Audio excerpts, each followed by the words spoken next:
Tugas kita adalah bagaimana caranya supaya bisnis ini bisa berjalan tanpa kita. Dan bukan cuma tanpa kita, tapi tanpa satu orang karyawan andalan. Tugas Anda adalah menyimpelkan bisnis ini sesimpel-simpelnya sehingga karyawan bego pun, karyawan tidak pinter pun, karyawan tidak mau belajar pun bisa menjalankan bisnis ini. Bahwa yang namanya cewek gitu ya, pasti bahunya tuh main, pasti bahunya gerak ya, bisa gini, seperti ini gitu ya. Dan kalau misalnya bahunya ke sini gitu, kepalanya ke sini juga. Jangan bahunya ke sini, kepalanya ke sini gitu. Nggak enak gitu ya. Dia merasa, waduh Pak, kok susah banget sih Pak nyari orang pintar. Kok susah banget sih Pak nyari orang seperti itu. Tugas Anda bukan seperti itu. Tugas Anda bukan mencari orang yang super hebat gitu ya. Ini kuli yang tukang angkat-angkat gitu ya. Itu tuh bahkan yang biasa tukang angkat barang gitu, tukang packing barang, mereka ternyata bisa membuat sistem dengan sangat bagus sekali dan itu bisa menjadi SOP yang sangat bagus.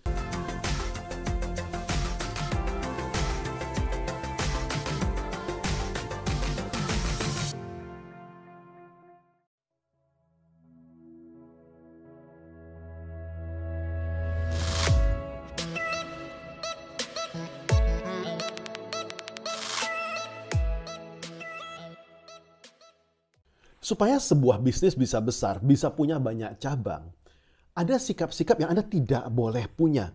Ada sikap-sikap yang Anda mesti dan harus punya. Ada skill-skill dan cara berpikir yang Anda harus punya. Apa skill-skill yang Anda harus punya? Apa sikap yang Anda harus punya? Anda nonton sekarang juga.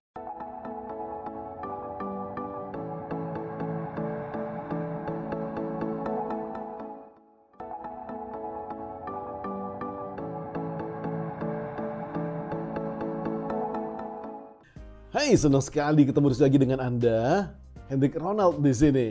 Nah, Anda sudah subscribe belum? Kalau Anda belum subscribe, Anda belum like, Anda belum komen, silakan Anda subscribe dulu, Anda pencet dulu tombol belnya sehingga Anda mendapatkan notifikasi ketika ada video baru.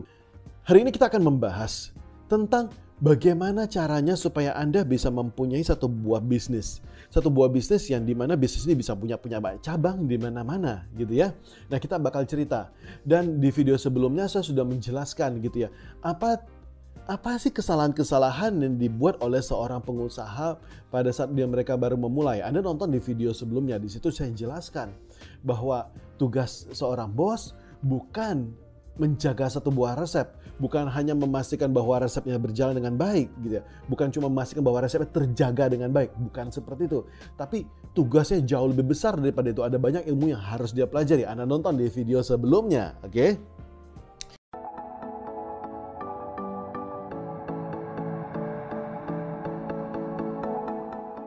Nah, untuk bisa mempunyai satu buah usaha yang bisa berkembang, ada sikap-sikap yang Anda tidak boleh punya. Karena pada dasar begini, ketika seorang pengusaha dia baru memulai, seorang pengusaha tersebut rata-rata dia pasti pengen membuktikan bahwa dia bisa sukses. Dan untuk bisa seperti ini, biasanya dia bekerja keras lebih banyak daripada orang lain. Dia tuh lebih pintar daripada orang lain. Maka satu hal yang paling besar adalah satu hal yang namanya ego gitu ya. Nah, egonya ini yang berkembang luar biasa. Dan biasanya si owner ini mempunyai mentalitas I want it and I want it now. Saya pengen ini bisa dikerjakan sekarang juga dengan cara saya. Dan pola pemikiran dari seorang leader ini biasanya leader yang ketika dia masih UMKM, pola pemikirannya masih black and white, my way or no way, bukan my way or your way gitu ya, my way or no way.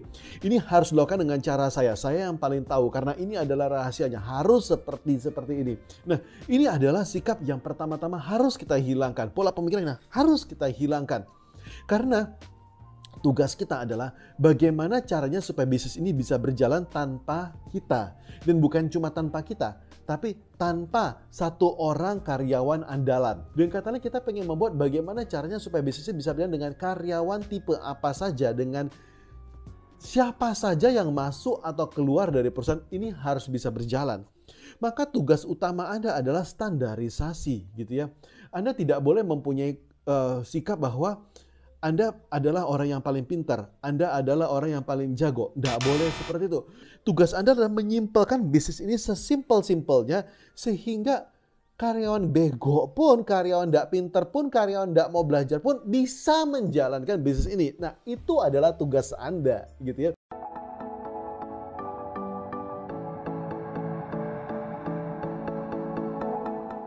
Nah, mungkin Anda bakal nanya gitu ya, "Pak, ini adalah bisnis saya mungkin sifatnya art. Bisnis ini adalah sebuah ini gitu, sebuah hal yang harus membutuhkan kreativitas. Ini emang harus orang yang punya seni." Nggak juga gitu ya. Karena seni adalah sesuatu yang dilatih gitu loh. Saya masih ingat gitu ya, ketika saya belajar motret, dulu saya adalah seorang fotografer profesional. Artinya saya cari makan tuh dari motret gitu ya. Saya masih ingat ketika saya baru masuk, saya dilatih gitu ya. Saya belum boleh megang klien. Dan walaupun saya sudah punya portfolio yang cukup bagus gitu ya.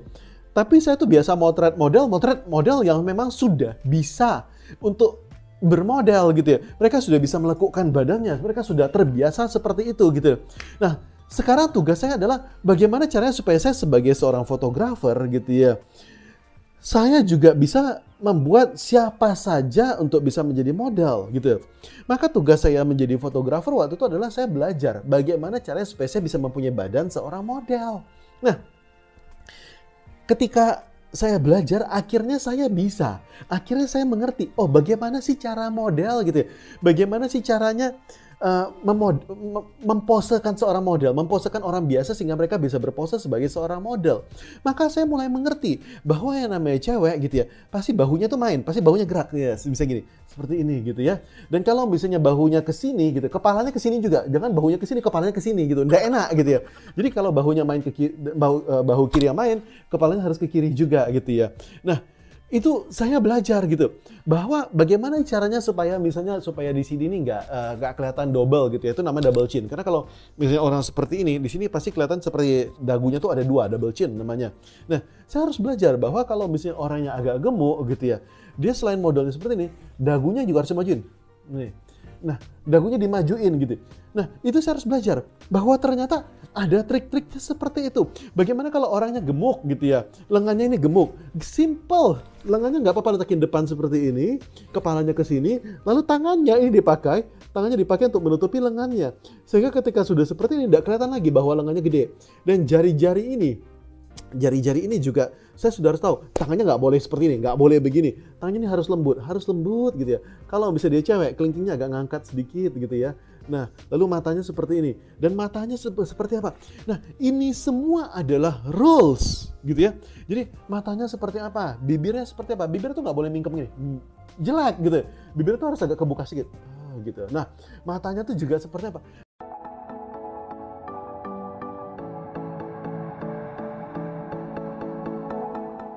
Nah, jadi ini adalah satu buah rules yang bisa diwariskan gitu ya. Jadi apapun bisnis Anda gitu ya, ini harus bisa diwariskan. Ketika Anda melatih seorang fotografer misalnya, ilmu memposekan Anda harus bisa diwariskan gitu ya. Pak, ini komposisi nggak bisa. No, bullshit ya. Kenapa? Karena yang namanya komposisi lagi-lagi sudah ada aturannya. Ada yang namanya rule of third, ada yang namanya the golden triangle, ya. Lalu ada yang namanya butterfly effect. Nah, itu semua adalah sudah sesuatu yang memang sudah pakem gitu ya. Dan kalau misalnya ikut sama ini, maka sejelek-jeleknya seorang fotografer pasti bisa memotret dengan bagus gitu ya. Nah, inilah rules-rules yang memang harus Anda buat.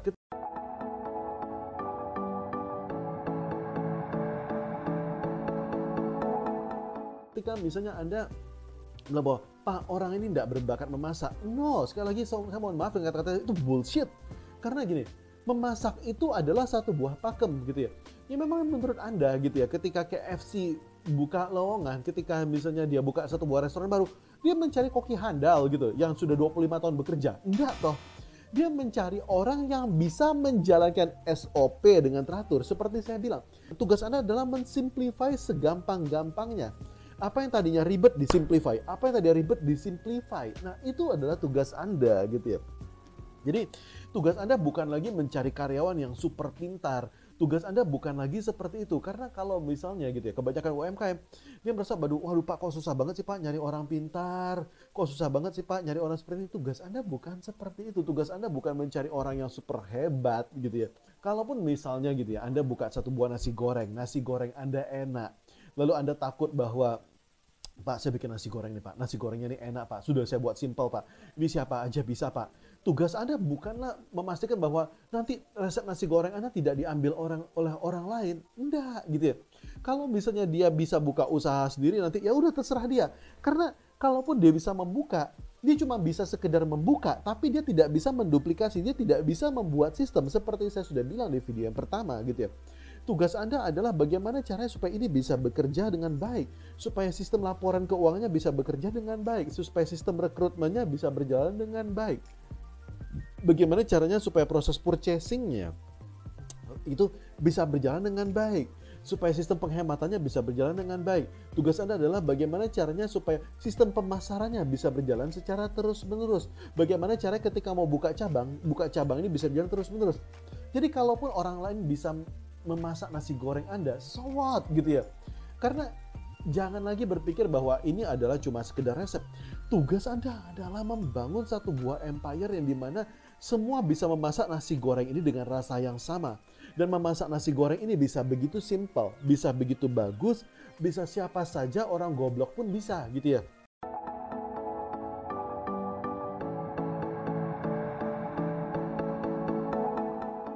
Mungkin gitu ya. Anda sudah membuat resepnya.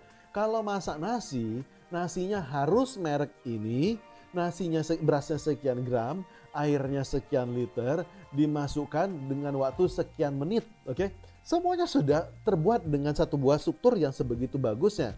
Dan begitu sudah jadi, ini harus diaduk dengan cara seperti ini, harus dikeluarkan selama beberapa lama, disimpan di wadah yang seperti ini, gitu ya. Nah, lalu ketika sudah jadi, nanti bumbunya seperti apa? Ini tinggal masukin bumbu yang sudah Anda plastik gitu ya. Jadi semua koki bukan lagi garam secukupnya, bukan lagi merica secukupnya, tapi semua bumbunya memang sudah ada di satu buah plastik yang sudah ditakar, sehingga mereka tinggal tuangin bumbu, tuangin nasi, tuangin bahan-bahannya dan sudah gitu ya. Langkah-langkahnya 1, 2, 3 itu tuh sudah sebegitu simpelnya sehingga siapa saja bisa memasak nasi goreng Anda gitu. Nah, tugas Anda adalah seperti itu gitu ya. Tugas Anda adalah membuat sistem. Jadi tugas Anda bukan lagi seperti saya bilang, bukan lagi hanya mencari orang yang pintar, tapi tugas Anda adalah memastikan bagaimana caranya supaya setiap orang yang masuk dia bisa mempunyai skill set yang sama. Oke, orang yang masuk dia bisa mempunyai skill yang sama, dia dilatih dengan kualitas pelatihan yang sama. Jadi misalnya Anda tidak suka buat video, kali ini Anda belajar bagaimana cara buat video. Pak, saya malu Pak buat video gitu ya. Anda bisa buat dengan cara tulisan gitu ya, SOP dalam bentuk tulisan boleh, dalam bentuk video boleh. Kalau misalnya Anda, Pak saya segan banget Pak, ya udah Anda buat video ya tangannya aja yang kelihatan, Anda masak gitu ya. Tapi sudah Anda simpelkan terlebih dahulu. Anda memotret gitu ya. Kalau perlu suruh salah satu karyawan Anda gitu ya. Oh dia pintar ngomong Pak, ya udah suruh karyawan Anda yang untuk membuat SOP-nya. Anda harus Anda sendiri. Tugas Anda adalah bagaimana caranya supaya bisa menjadi sistem, menjadi SOP yang dimana kalau SOP ini dijalankan akan selalu menghasilkan hasil yang sama. Itu adalah tugas Anda. Oke?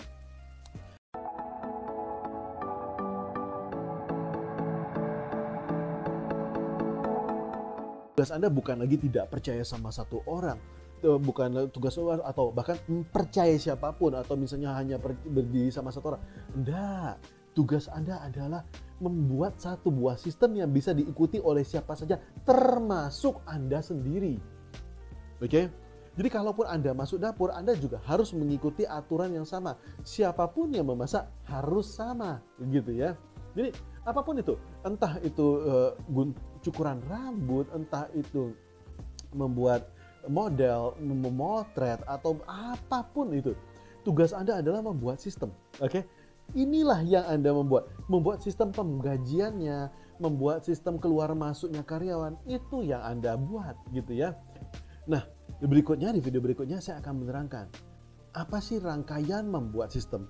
Sistem apa yang harus Anda buat gitu ya. Bagaimana cara sistemnya, sistem apa yang pertama kali harus Anda buat, lalu sistem apa gitu ya. Ini akan saya terangkan di video berikutnya ketika Anda memasak gitu.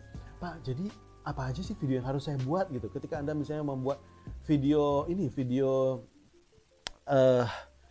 tentang bagaimana cara motret, apa aja sih video yang harus Anda buat gitu ya. Ketika saya lagi mentoring di Surabaya gitu ya.